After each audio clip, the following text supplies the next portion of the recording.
Good morning, and welcome back to the Vitality Project. I'm Dr. Bob.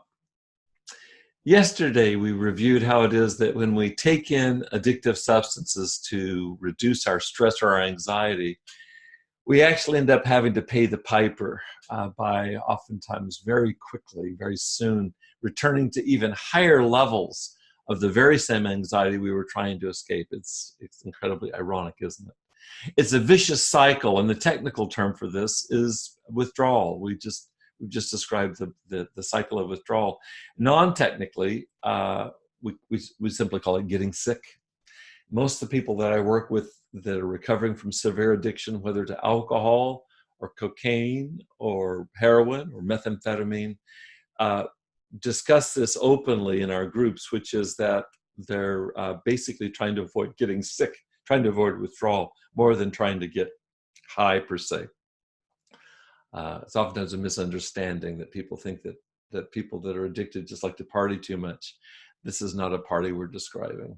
So what is the biology of this vicious cycle? Simply put, too much adrenaline and cortisol, the stress hormones, followed by too much dopamine, stimulated or released by virtue of the intake of the substance, followed by a brand new deluge of adrenaline and cortisol, and we're off to the races. This is the addictive cycle in a nutshell. And every single addicted individual, whether it's a substance or some other enslaving behavior, and remember that addictus simply means slave in the original Latin, every single addicted individual knows all too well exactly the miserable cycle I'm describing here. But I started this off a couple of podcasts ago by recounting a very different cycle, and I'm going to call that an adaptive spiral, going upward as opposed to a vicious cycle going downward.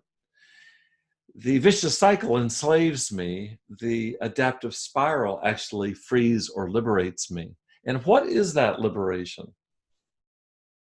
Well, I'll tell you, it's the freedom to move through distress. In the case, the example I've given you, it was a bout of anxiety right in the middle of a Mozart concert, sitting right next to my beloved daughter.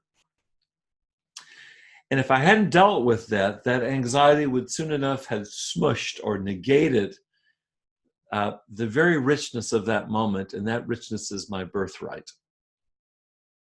If I had dealt with that anxiety by means of some kind of addictive substance or behavior, sure, in the short term, it would have diminished my anxiety, but it would have inevitably led to my unintentionally pouring gas on the flames of my earlier anxiety. And soon enough, it would have made matters worse, and I want to say exponentially worse. You know, we discussed the biology of this vicious cycle in more detail in yesterday's video post, if you want to check that out.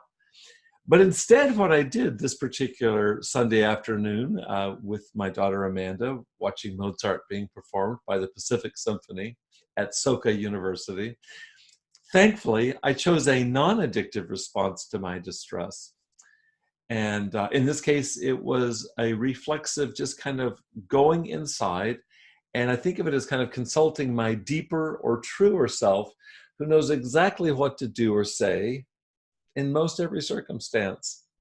And so what I effectively did is I built in both a short-term immediate antidote to the anxiety. The fact is it worked. And I also laid down the foundation, a reinforcement, another layer of reinforcement for a much longer term ally. And I think of that ally as an adaptive, non-self-destructive means for managing similar worries or stressors or anxieties as they will undoubtedly arise in the future. I don't know what your definition of a win-win is, but this is pretty close to mine. I hope this has been useful to you looking at this particular example. I look forward to continue to move forward tomorrow as we continue to find creative ways for moving through our distress and breaking the cycle of addiction, which, as you now know, I believe is the devil. We're finding our way back to our birthright, and that's the pearl of great price at the heart of of recovery. And I appreciate you joining me here as we explore all of this and hopefully apply all of this practically, just as I did in this example at the concert with my daughter. I wish you a very good day today. Come back and join me tomorrow morning here at the Vitality Project.